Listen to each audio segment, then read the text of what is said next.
You're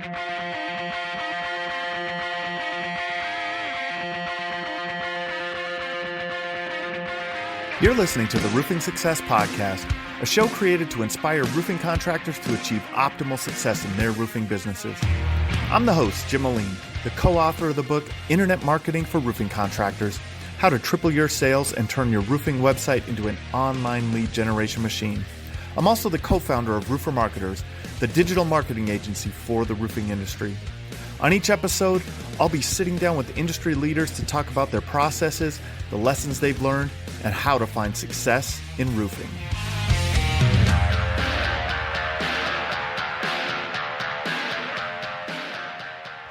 Hey, welcome to another episode of the Roofing Success Podcast. As always, please subscribe, share, comment, like us, follow us on Instagram, where you'll see a lot of short clips. If you're not able to listen to the episode in a full sitting, you could go, watch us on social media, on Instagram, on Facebook, on LinkedIn, and see smaller clips of the guests and all of the smart things that they've had to say through the episodes.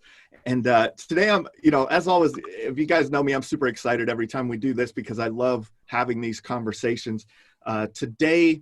Today is really special. It's a guy that I know who has escaped the cold where we are, which is impressive to say the least, because it's hard to get out of the Minnesota winters, northeastern winters, and he was a very successful contractor in his own right, and then got into software development, and then into becoming the director of sales for AccuLynx, who purchased his software, and now is one of the most successful coaches for contractors that you can find out there.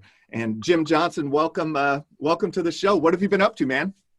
I've been writing a book, and thanks, Jim. I really appreciate you having me on your show. Looking forward to our conversation today. For sure.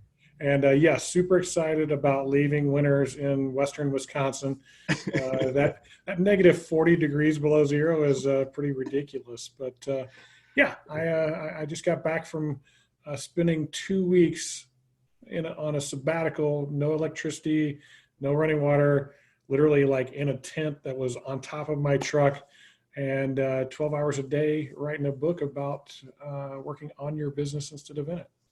That's a way to go and write a book. I know when we were talking the other day and you told me about that trip, I was like, man, you really shut everything off, right? You just shut off the whole world and got to focus. How was that as an experience for you? Absolutely awesome. And I wish it was every day. Yeah. there's so much noise out there today. And, there's a lot going on in our world, chaotic. Definitely. With pandemic and race and politics and all that stuff. And it was nice to just get away from all that, to get away from all those distractions and really find something to focus on that I've really been kind of passionate about my entire life, which was writing a book. But really for the last 3.5 years, I've wanted to get this particular book written at the encouragement of several other vendors in the industry that have seen me, speak about this or do our strategy conference. They're like, you should really maybe write a book about this. And I kept like dabbling. But one of the cool things about me is I know who I am, and I am not a marathoner. I can't just dabble on stuff. I got to sprint. And so that's why I took 2 weeks, and I did sprint 12 hours a day for 12 days. And it turned out okay. Early That's reviews awesome. are good. Awesome. That's great. And so the book is about working on your business and not in it, which is a concept that, of course, business owners should really put into practice. And I like to preface that with business owners, right? There's a lot of people that are self-employed in their company that are not business owners. So maybe, I know a lot of the things that you're going to talk about today and in the book are to help people become that business owner. And we really look at it like whatever position you're in and whatever business you work for, it's something you own. These concepts apply to all. It's not just the owner of the company. And so you're always building towards something, I believe. I think most people are that type of person, I hope. And these strategies help get you to that thing, we hope. So one of the things that we had spoken about was the difference, what you were clarifying to me in it was the difference between strategies and tactics. And that's something that I think, kind of gets lost in the weeds a lot of times. What, what are the differences there? What should a owner of a roofing business or contracting company, how can you define strategies versus tactics? All right. So strategy is the plan. And it's this overarching plan that you're after something of some type or another. I usually will relate it to like a military type situation. I'll take Desert Storm, for example. That was an operation. They had a strategy, and the strategy actually was called shock and awe, if you remember that. I remember. That was a strategy, just like, okay, we're just going to overwhelm them and it's going to end it quicker. And that was their strategy. But the tactics of that strategy were, we're going to have this many planes. We're going to have this type of movement by our troops. We're going to have this many troops, this many tanks. This is the way we're going to assault. And so they saw those things. They saw the tanks, they saw the planes, they saw, the different tactics, but they didn't see the strategy. And the strategy was to end it quickly. And us as contractors, we don't think like that. We tend to think very tactically. We're like, hey, I'm going to go hire a bunch of people. So that's a tactic, right? There's not really any strategy behind hiring those people. Or I'm going to go market this way, and that's a tactic. But there needs to be a strategy behind it, and that's what we do. We help contractors develop those strategies, and then they work with folks like you, Jim.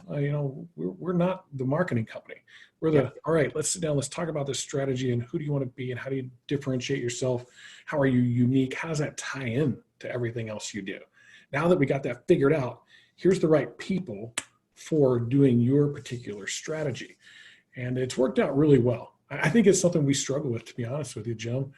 I don't think a lot of people know what we do. I think they know we coach contractors, but we're not a sales coach. We're not a marketing coach. And we're not a recruiting coach or any of those type of people. We're a strategic coach, and we help businesses set themselves up strategically to maximize their potential and achieve their dreams in a unique way. We want to position that. You think about strategy. Strategy is all about positioning, right? One of our big sayings around here is we're not here to play checkers. We're here to play chess. And most people out there are playing checkers. Definitely. Like, oh, I need more sales. So I'm going to go hire more salespeople or go generate more leads. But they don't think about everything else that's tied to it. I talk to contractors all day long, every day. And I hear that in those conversations nonstop. It's looking for that quick fix a lot of times without understanding what they're trying to fully accomplish even, right? It's why are you doing that, the things that you're doing? Why are you, why are you choosing to run Facebook ads for stuff that we do in the marketing space, or why are you buying leads from Home Advisor? Is it just because you want the phone to ring, or what are you trying to do, right? You can have a strategy, right? And that strategy can encompass all of those things. It could encompass, from a marketing perspective, running Facebook ads and doing, SEO and things like that. It can encompass canvassing. It can encompass all of these things to develop to accomplish that overall objective that you had mentioned, right? The overall objective. So in creating strategies, what can you help our audience with? What is the first thing that they maybe want to start to think about in developing a strategy for their company? So the first thing they need to probably consider is their DNA. We call it the contractor DNA. It's how we're made up. And if you think about it, our businesses are literally living, breathing organisms. And when we start them, it's like it's just born. And then it's kind of growing. We're adding a few people, and I got this baby now. And then it hits its teen years and starts to talk back to us a little bit. We got to keep it in line. And then it finally starts to mature and kind of go where we need it to go. And that's why we relate it to DNA. There's internal DNA, which is foundational stuff. And then there's external DNA. So think of that as like foundational being the muscles, the bones, the organs, everything inside that sets the right foundation, determines the health of your business. And then the outside, the skin, the hair, the eyes, the beards, the no beards, whatever it is, determines the beauty of your business. And so we can be beautiful on the outside and dying on the inside. We see that an awful lot because contractors tend to focus on that outside stuff, the sales stuff, the marketing stuff, which is cool, and they should. It's important, but that stuff is really hard to do if your foundation isn't strong, if you're not holding people accountable, if you don't have good processes, if you're not organized and know how to communicate, if you have terrible culture or you poor leadership. All of those are going to determine what you do out there in front of everybody. And our goal is to help contractors not raise ugly babies. That's a good way of putting it. Because that will happen, right? Like that definitely could happen if and that foundational stuff is that is some of the it's more important than the cosmetics a lot of times because I've talked to, for example, it was about a week and a half ago, I was talking to a contractor that I think they were on pace to do like $1.5 million this year. I said, well, what do you want to do, next year? And they told me 10. And I went, okay. Do you have this in place, that in place, the other thing in place? They were kind of throwing a goal out there that I don't know if they had the right foundation to manage that type of growth, right? That's extreme growth. And not that a controlled growth is sometimes more effective, right? Than just shooting for the stars and watching the pieces fall apart as they there's two ways that can be accomplished, and both of them can be done. Don't get me wrong. Yeah, I've seen companies go from $1.5 million to $10 million. Definitely. Most of those companies experience awful chaos, pain, just frustration, turnover, and just all of that stuff. The very rare company has a plan for it, and they say, okay, I'm going to do this 10 million. So I'm going to do this, and this, because I'm about to hire all these people. I'm going to bring them in. I want to make sure they have a system. I want to make sure they have the tools. I want to make sure that we have our stuff down. And they're rare. It's the 1%. And it's kind of the guys that come to work with us. A lot of them come to us with the same thing in mind. I want to grow and scale my business. I'm like, sounds great. How do you want to do that? Well, I want you to teach me how to hire a bunch of people. Like, that sounds awesome. We can certainly do that. How are you going to train them all? And it gets really quiet. Well, we'll ride along with them. You know how much time that takes? You understand the concept of speeding that process up, what's called time to money, how fast you get somebody to money is going to determine their success or failure with you. And then the conversation goes from there. And we start walking it backwards to what it really takes to put something like that together to achieve those kind of numbers. And we also try to set proper expectations on that. It's going to be a crap ton of work. To go from 1.5 to 10 million, it's going to take a lot of work. And but it's possible, depending on how bad it is. But you definitely have to have the proper strategy in place, and then be able to execute on those tactics, right? That you're talking about on the inside of that. For someone, what do you see in your business most of the time? Go ahead. Can I go back to that for 1 second? Yeah, let's go. Yeah. My first question to that contractor would be, why 10 million? Why'd you pick that number? What does that number have to do with anything? Yeah. Is it just the money? Is that the deal? Like, is that what we're after? Or is that because you're trying to help a bunch of people go to work and help the economy? Or are you trying to raise money to put water wells in that? What's the purpose? Why are you doing all this in the first place? And is it really 10 million to get you to what you're actually dreaming about, what you really want to do? I hear two numbers. I hear two numbers all the time, and that's 5 million and 10 million. Stay away from 5 million is a killer place to be. You're like caught in the between. It's the two numbers that I hear most often from contractors. Like, I don't hear my goal is 7.2, right? Like, I hear that never, right? I hear 5 million, 10 million. Like, that's what I hear all the time. So I love the idea of walking it backwards. Let's talk about that a little bit. So someone develops that goal, and like what you were saying, so Hunter Balu was on the show here, and he, he's one of those people with that why, right? One of those really deep, I want to help the world whys, right? And that's why he wants to get to those numbers. So what does a conversation look like in those first, like, why do you want to get to where you want to go to?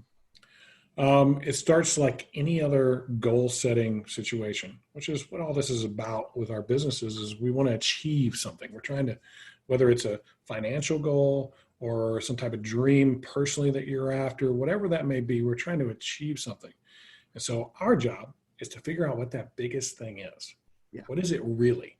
Is it really 10 million? Or do you want to be financially stable, retire at a certain time, put your kids through college, build a business for your kids, any of a number of things. It could be 1,000 different things. I mean, I've got one guy that his whole dream, his whole goal was to build a Christian retreat center for kids. That's what his real dream was. That's what he was actually after. So then we had to break that down, figure out what that takes, and then we work it backwards from that. Okay, what's the vision it's going to take to get to there? What mission are we going to accomplish this year to get one step closer to that? And we actually started working with him about 6 months ago, and it's been amazing. We've set it up as a 3-year plan, and he's already working on that retreat center. He's doubled his revenue.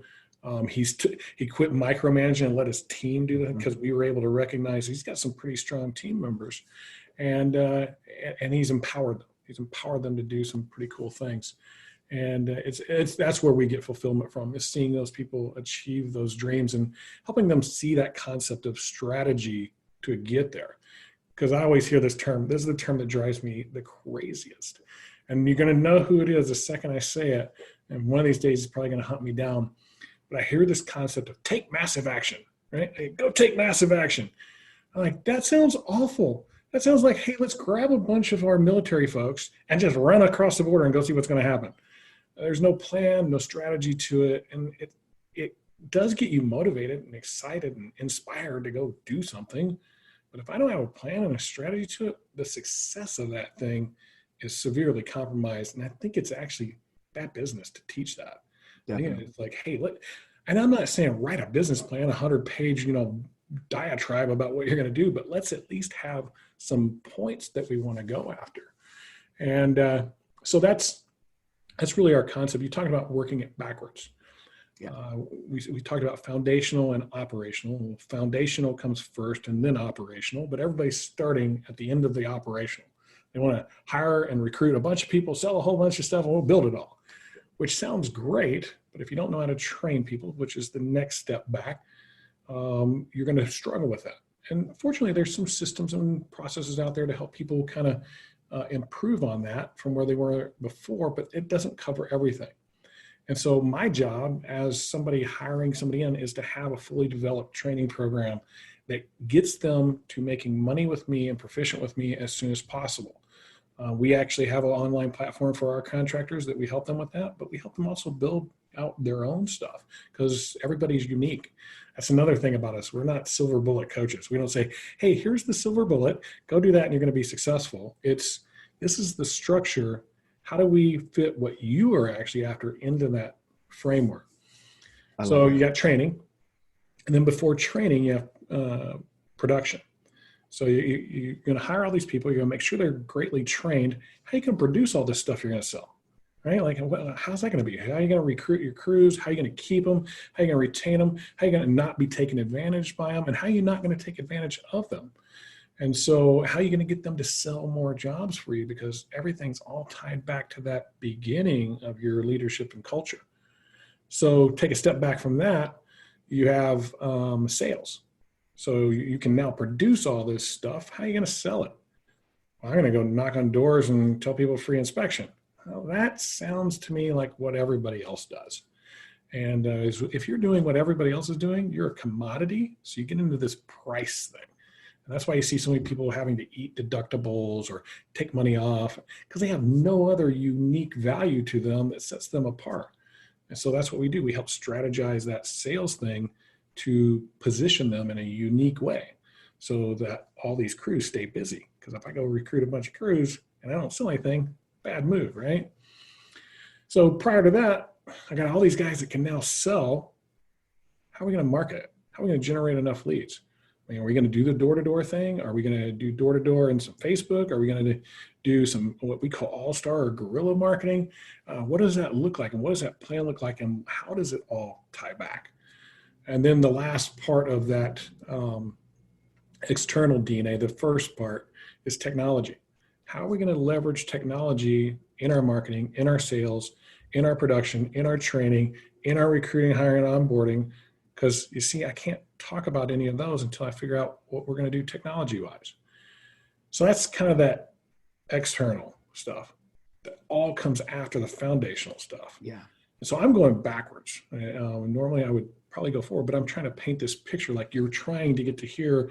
You got to think about all these things before that. So prior to the technology, how are we going to hold people accountable, and what are we going to hold them accountable to? What's our strategy there? Well, most people's strategy is whatever they were doing before at whatever other company they left and they started their own thing, that's what they do now. That's why you see so many of these just crazy compensation things that I see out there without any real thought process put into what's the incentive? What's the true incentive to really motivate my guy to go and do some special things? And so accountability is that next thing. Prior to accountability, we have finance, numbers and finance to be exact. You got to know your numbers. If you don't know your numbers, you can't measure anything. If you can't measure anything, you can't improve anything. You're just guessing. And so we got to determine what those numbers are, what we're really after, what we're currently experiencing, and can we improve on those? That's where that accountability comes in. So you can't be accountable if you don't know the numbers and you don't know your finances. Because with finances, we set budgets, we manage our business. We actually realize how much money we actually have, which I would guess, no, I don't have to guess. We've ran the numbers. Less than 7% of contractors that we've coached a little over 350, less than 7% of them actually know the amount that is available to them cash flow at the moment in time I talk to them. They'll go, hey, I go, what's your cash flow? $150,000. Okay, is that the number in your bank account? Yeah, and that's not your cash flow. Most of that money is spent. Your overhead, crews, materials, all that stuff is already gone. What is the real number? What have you actually earned? Because that's the thing, not what have you sold, what have you earned? So we work with that and get them managing their finances, their budgets, and understanding, like being business people, because most of us in the reality of it, when we got started in this, weren't business people. We were good at sales. We were good at installation. We were good at quality, good at recruiting. We had something we were great at, but it probably wasn't business. So that's accountability. Numbers and finance is the one before that. So prior to that, we have process. And so that's one of the big key ones, like from A to Z, exactly how we're going to do things. What's our strategy to do that with as few people as possible to maximize their potential and not make it complicated, keep it simple, but detailed. So literally, like if I hired a 7th grader tomorrow to come do that job, could they read it and do that job? Everybody goes, oh, we got our CRM. That's our process. Garbage. Seriously. And I'm sorry to all the CRM people. I was involved. Like, it does help. Don't get me wrong. It is a process and it's way better than it used to be. But if you're not telling people exactly how to set up their ladder, how to tie their ladder off, you're leaving pieces out. If you're not telling people, hey, this is the time that you want to ask some questions of your customer. That's not in a CRM anywhere. It doesn't exist. But if you lay it out and say, hey, this is our process, what you do in reality is you stop being the Google of contracting for your business. You think about it. If that thing's not written down, the only place they have to go get that information is you. So what do? Just like I type into Google, they type in your phone number, send you a text message, hey, I got a question about this. And you answer it. Or they knock on your door and come in your office. And it's a massive time suck. The training thing is the same situation. Like, you get those two things right, you'll take 90% of the questions you ever deal with off of your plate, giving you what? Time to work on your business instead of in it. And so prior to process, we have organization and HR. This is the one that's boring. I know. It's not a lot of fun. But how are we going to be organized? Are we going to be a multi-level marketing type company? Are we going to be a recruiting type organization? Are we going to be a sales organization? Are we going to be a corporate organization?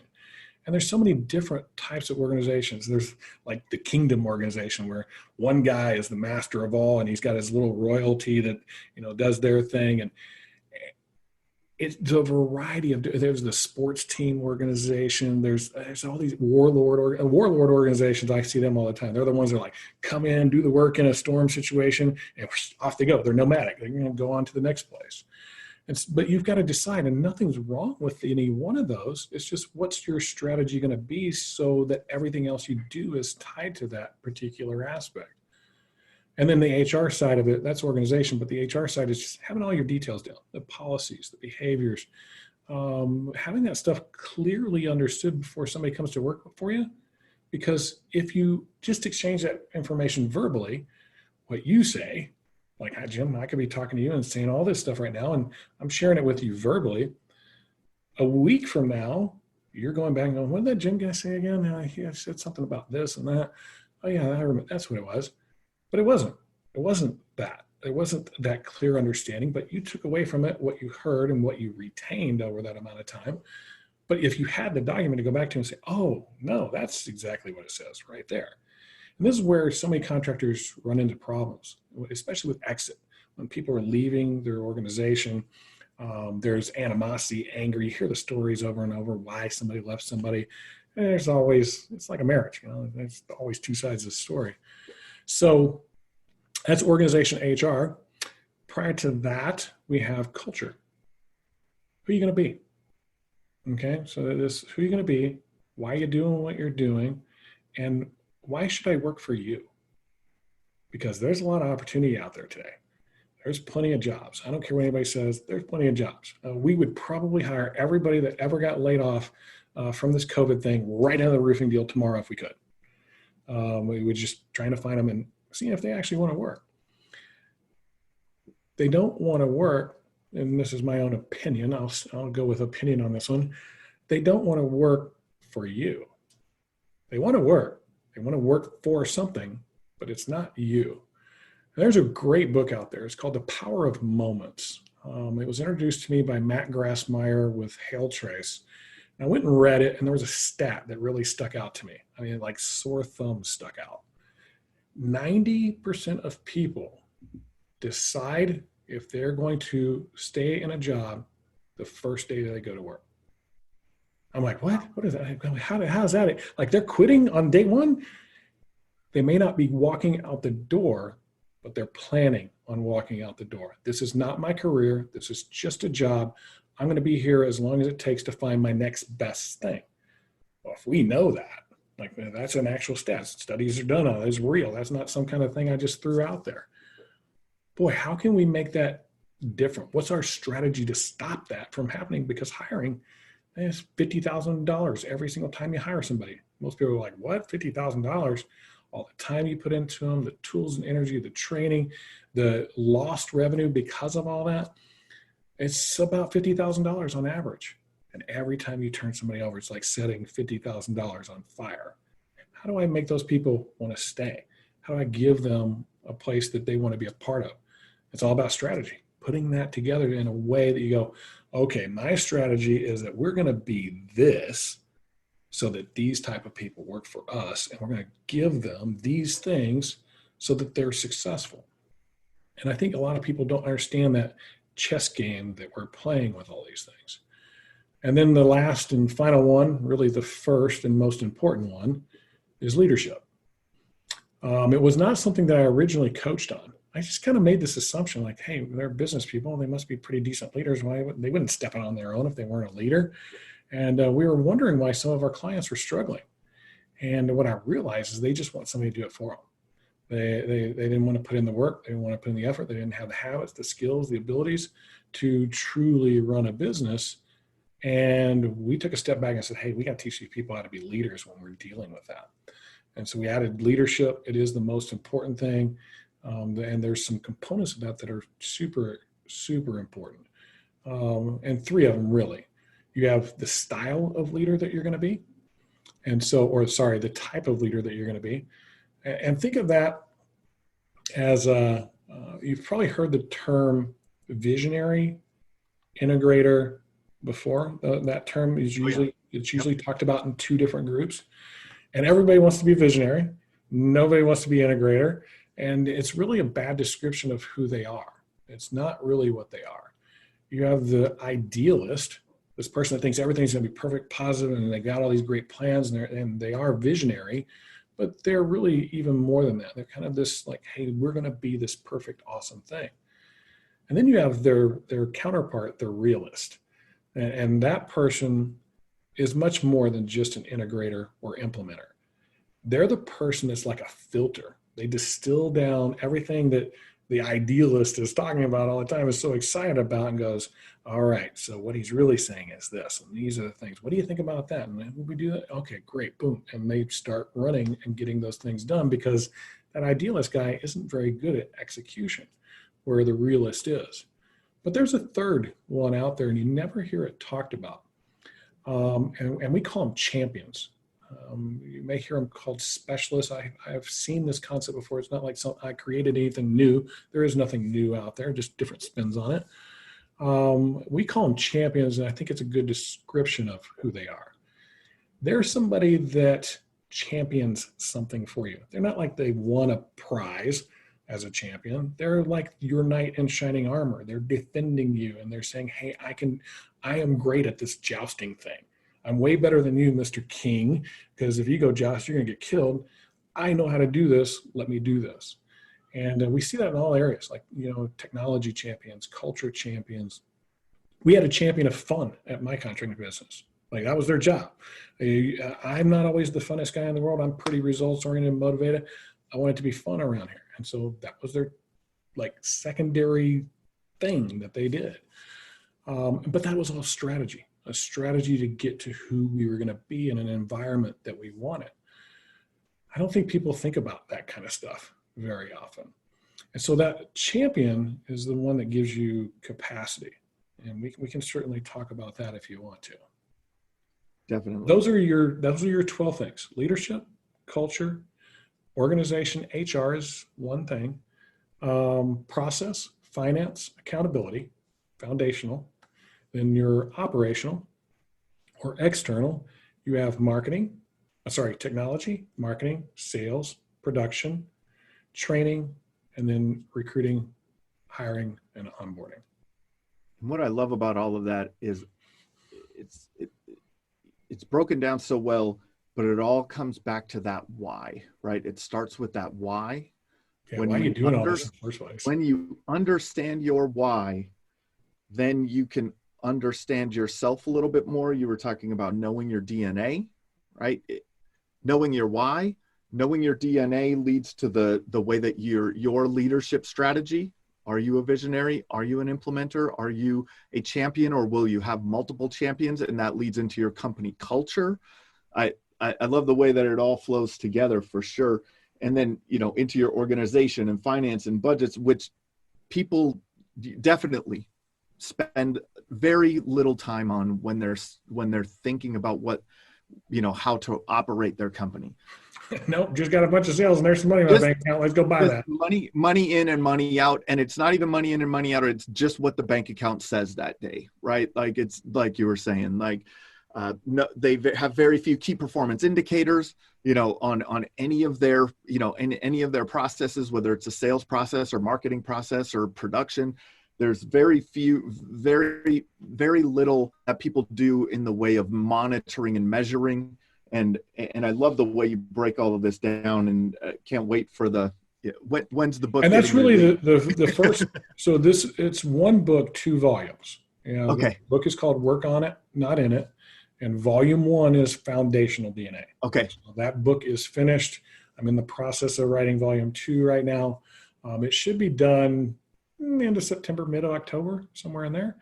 The book being available to the real world is looking sometime between November 1st and 15th. There's editors, there's publishers, there's cover art and all this other stuff that's going on.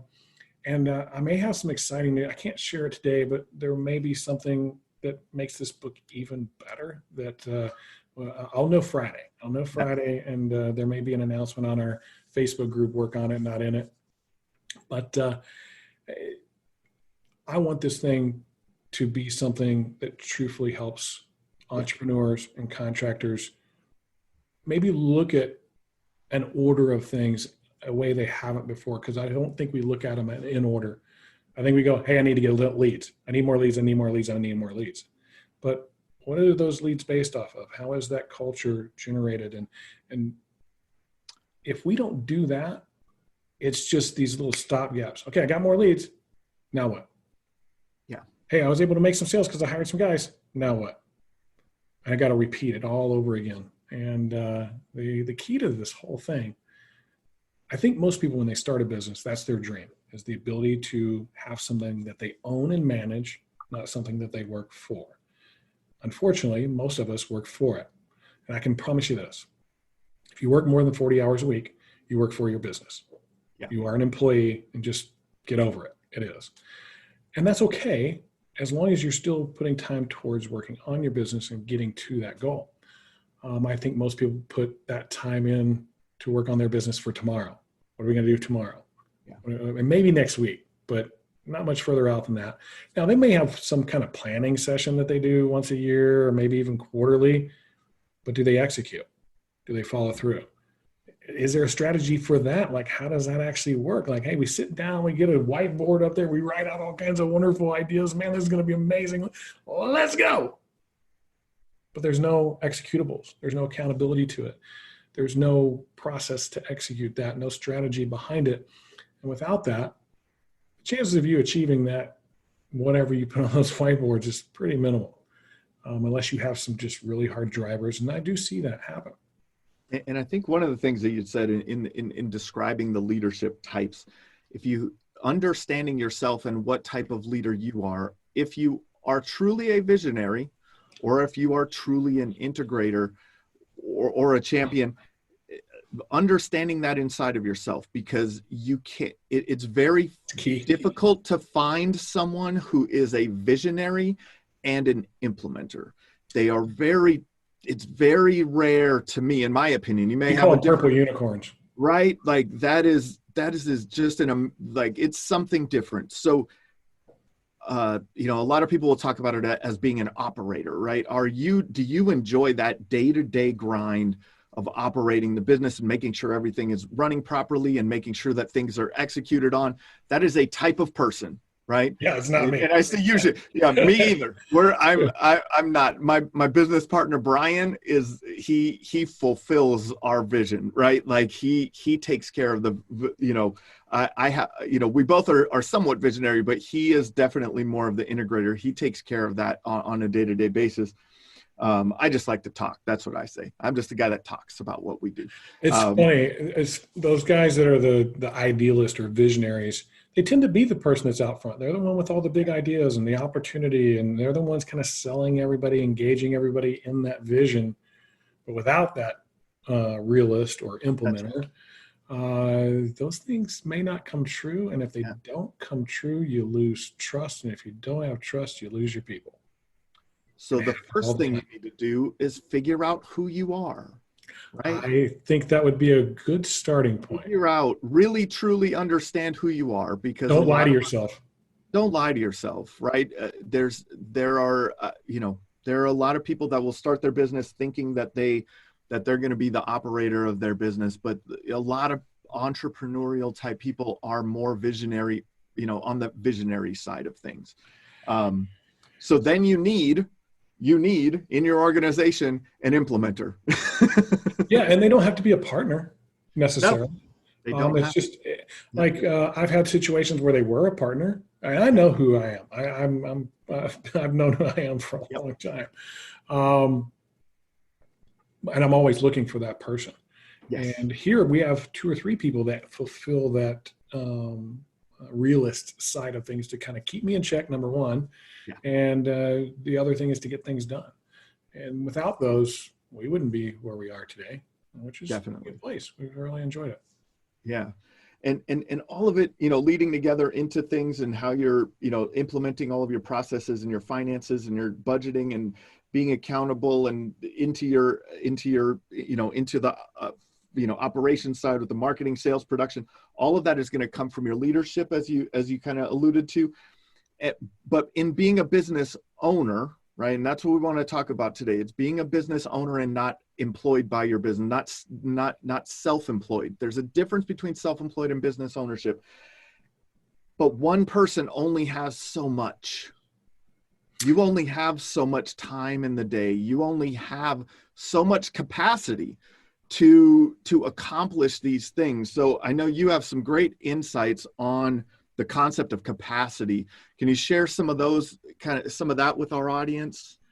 Yeah, I think there's a big focus out there on leadership skill. I think most people today understand that anybody can become a leader. You're not born with it. It's not like some kind of inborn trait. These are skills that you can learn, execute, perfect, and master, and become a leader. There are different types of leaders. There's different personalities of leaders, but the skills are pretty much the same. It's really interesting. We kind of dug more into leadership than we have in anything else, because that's the linchpin of getting that figured out. And so everybody's after skill, like they're trying to get more skill. How do you learn more? That kind of stuff, which sounds great.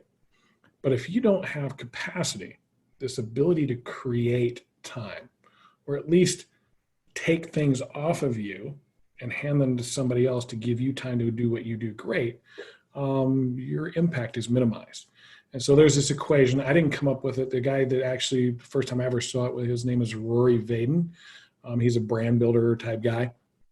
And his equation is skill times capacity equals impact. So if you have little skill, little capacity, your impact is going to be minimal.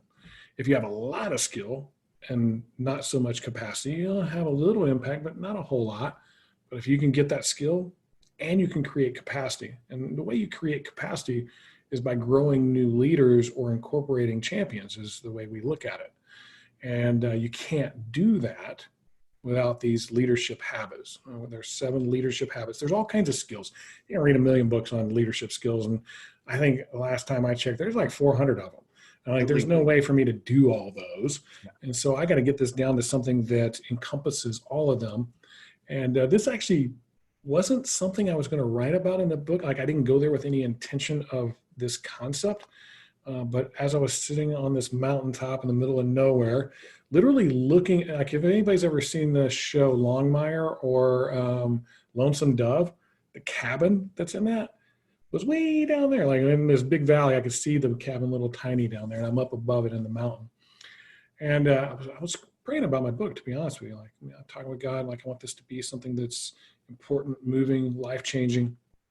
I said, and it's the only time in the entire process of writing this book I got stuck for any period of time. Everything else just flowed. And I'm like, what is this really, this leadership thing? It's not these skills. It's not this 400 different skills or 30 different skills or whatever it is. That's not what it's really all about. And so I thought, prayed. And I'm like, you know what this really is? It's about connecting. It's about connecting with other people relationally. And what I mean by that is you create a relationship with somebody that's not one-sided. I can remember working for people that looked at me as like a dollar sign. That's what I was. That's not a relationship. I'm a commodity to them, either a valuable one or not. But the true leaders that I've met in my life were the ones that were able to connect with me. They were able to engage me. They were able to inspire me. They were able to do these things with me that helped me achieve some things I may not have done without them connecting with me. And they weren't just worried about me from a business perspective. They were worried about me from a mental perspective, a relationship perspective with my wife, my spiritual, like they dug into me and truly connected. And some of those people, and you'll know who they are, you're friends with them forever. And you may not talk to them for 10 years, but when you get together, it's like nothing ever stopped. Yep. And so that's what we call the super skill, this ability to connect with people. Not to make connections, okay? Like, I can make a ton of connections, but never connect with anybody. It's like turning the light switch on is maybe a good way to explain it. There's a connection there, but the light switch is off. I got all these connections all through my house. I got all these connections all through the industry out there. But when I flip the switch on, I connect.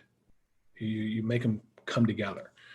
And whenever you do that with people, when you truly connect with them, you put their best interest before yours, you're there to serve them and love on them. And that doesn't mean take it easy on them. A lot of times that means tough love on them. Tough love.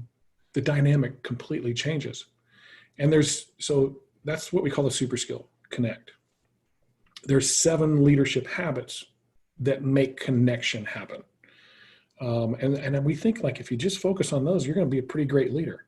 Yes, you can go learn some other skills and learn some other nuances, but these 7 create connection. And so the first one is engage. I got to engage with whoever I'm with. I got to engage them in my vision. I got to keep them engaged in that vision throughout time and the part they play in it. What's in it for them? Not so much what's in it for me, but what's in it for them and this vision I have for them with my company or for their life or whatever it is that we may be talking about. And then education is kind of next. So I got engaging them, and then I got to educate them. So, hey, you're in? Okay, cool. That sounds great. Let's get educated. Let's learn this stuff. Let's get competent, because competent brings confidence. And when I'm confident, I do better. And so education is the next big piece. Both of those 2 things start to create buy-in to what you were selling in your vision or in your engagement. And so I'm starting to get some buy-in. Like, okay, cool. Like, he sounds good. He's educating me like he said he would. I'm learning these things. I'm getting confident. All right, cool. What's he doing? And he's setting an example. That's the third one, to be the example at all times of your core values, the behaviors you expect, the work you want people to do. Your team will be who you are. If you don't like the people that work for you, go look in the mirror. It's really what it comes down to. Go look in the mirror. And you've got one of 2 situations. One is you're setting the example and they're not doing it, which is accountability. And we're going to talk about that one last. Or you're setting an awful example and it's okay. It's one or the other. So example is the next one. And with example, you start to get activity. They start to go, oh, he's doing this, I'm doing it. So I got buy-in, now I got a little activity.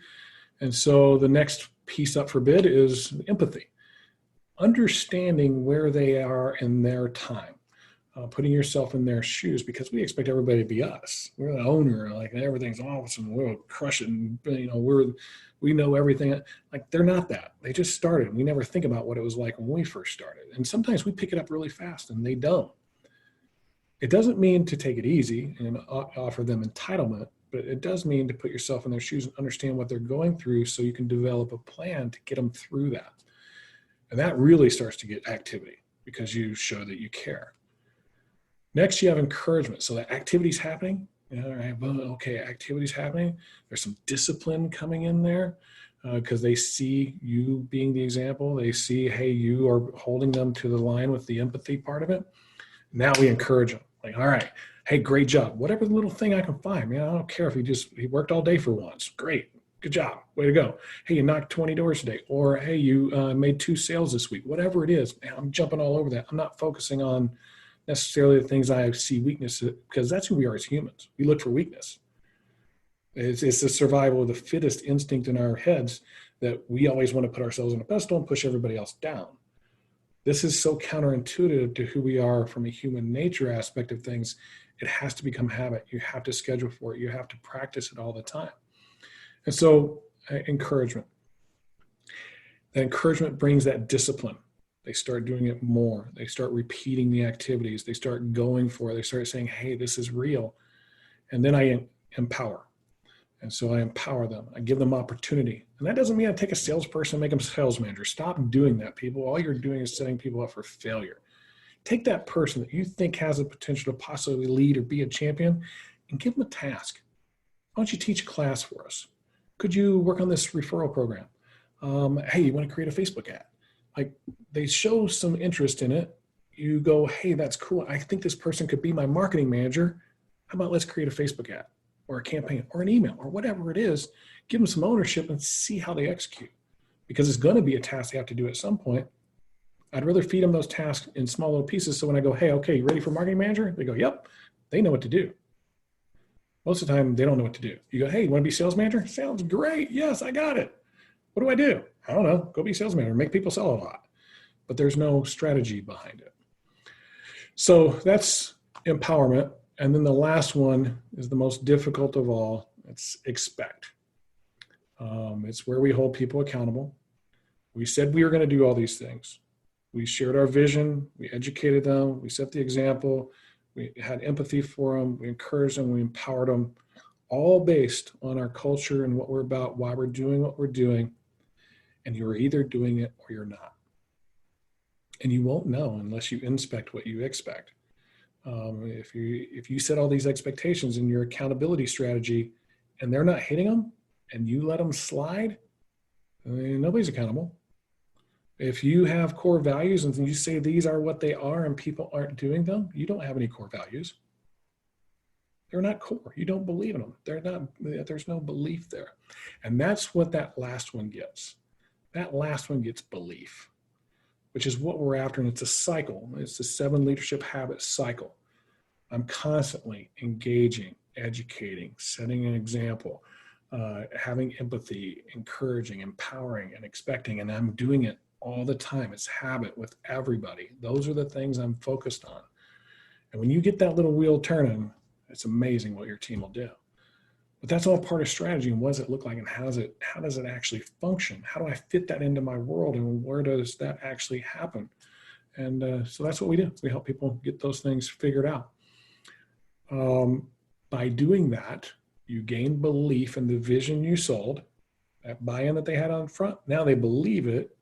They have the ability to become a leader. You can put them in control of whatever it is, may not be in your wheelhouse or all things. Like that's my goal all the time. Like sales is my wheelhouse. Like I've been selling since I was a little bit. My mom told me I sold her on how much I was going to eat the day I came out of the womb. And I've had a lot of training and skills and all that stuff. But I want to empower somebody to be that champion, my sales manager, my sales leader, because it's an opportunity to get them to grow, which gives me more capacity because I don't have to focus on that. I can focus on the bigger strategy of our business. When people start to grasp these concepts and put them into place, they have the ability to do some pretty amazing things with their business. So in short, skill times capacity, growing leaders will equal your impact. And while I find value in chasing your why, right? Like, why are you doing all this? I like a different word, purpose. Why are you doing what you're doing is your purpose. Mm-hmm. And I don't think enough people think about what their purpose is on this planet. We only have so much time. Mine's getting shorter every day, so I think more about it than I used to. And I think when we're younger, we don't think about it a whole lot. But in the big scheme of things, I don't know, 80, 85 years to have an impact, what are you going to do with that time? I hope that it's not grow a business and make a crap ton of money. Definitely. I hope it's something more than that. I hope it's something that you add to society, not take from. That you find that there's more power in giving than taking. I had that epiphany about 15 years ago because I was extremely selfish, all about me, win all the time, gain as much as I possibly could. And while it did get me a bunch of things, it got me nowhere. By flipping that on its head and saying, hey, how am I going to serve everybody else in every way I can and not worry about the money, my life dramatically changed. It was literally like overnight. People don't usually have anything wrong with people that love and are kind to them. They want to bend over backwards. And it was weird. Like I started serving everybody. And when I did, all these things kept coming back to me. And I didn't do it for that intent. I was truly like just trying to serve, but all these things come back. Yeah. And that's how we approach our clients. That's what we do. If we have 3 core values: to love, serve, and care. And we have a little saying that goes with it. If we care enough to willingly serve our clients, they'll know that we love them. If they love us, they'll tell everybody else. And so far, so good. It's I keep wondering, like, when's that shoe going to drop? Like, we're not very good at marketing, I'll be honest with you. For our business, we can help contractors do it all day long, but for what we do, it's not something that I really have as much time as I'd like to for. But that message of who we are has played very well for us. And that's all strategic. Like it is truly who we are. And anybody that comes into my company, that strategy's in mind, like, do they fit or not? And if they don't fit, you're going to have a broken chain and you're not going to be able to connect, and it's probably not going to turn out very well. Definitely. That's been some awesome stuff, man. I love this conversation. I think it's going to have a real impact on our listeners. Jim, where can people find you, reach out to you, see more about you, learn more about Contractor Coach Pro and what you're doing? How much time we got? Facebook, you can find us. Just type in Contractor Coach Pro, all one word, and you'll find us. You'll page a Facebook group and that kind of stuff. Instagram, same thing, Contractor Coach Pro. You can connect with me directly at headcoach@contractorcoachpro.com. That's my email address. You can also go to our website. We actually have an assessment for contractors to take. And through taking that assessment, we're able to identify where in those 12 areas they may have some weaknesses. And that's what we do. We'll do triage and like whatever's the biggest problem right now, we'll solve that. And then we'll kind of start and get them nailed down in each one of those areas. And it's funny, like they'll go through the 6 months or 9 months, whatever it is they work with us. Some of them keep on working with us forever, but most of them, 6 to 9 months, hard work. They don't see it. And then when we get done, they're like, wow, we got all that done. Those were all things I wanted to get done all these years, and they were done. And then I talked to them the next year. I'm like, okay, how'd it go? Oh, we had a great year. Awesome. That's not what I'm worried about. Did you get after your purpose? Yes. Was it chaotic? No. Did you work on your business or in it? On it. Awesome. That's fulfilling for us. So that's how you find us. Go to our website, contractorcoachpro.com, click on free assessment, take the assessment. It takes about 20 minutes. It's no joke. We only want to work with people that are serious. And we'll do a free strategy call with you.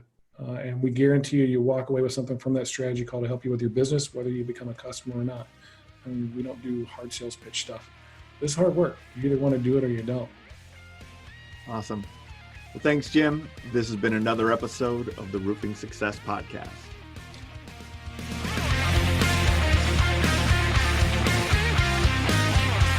If you would like to generate more sales through your digital marketing efforts, please visit roofermarketers.com and get a copy of the book, Internet Marketing for Roofing Contractors, How to Triple Your Sales and Turn Your Roofing Website into an Online Lead Generation Machine.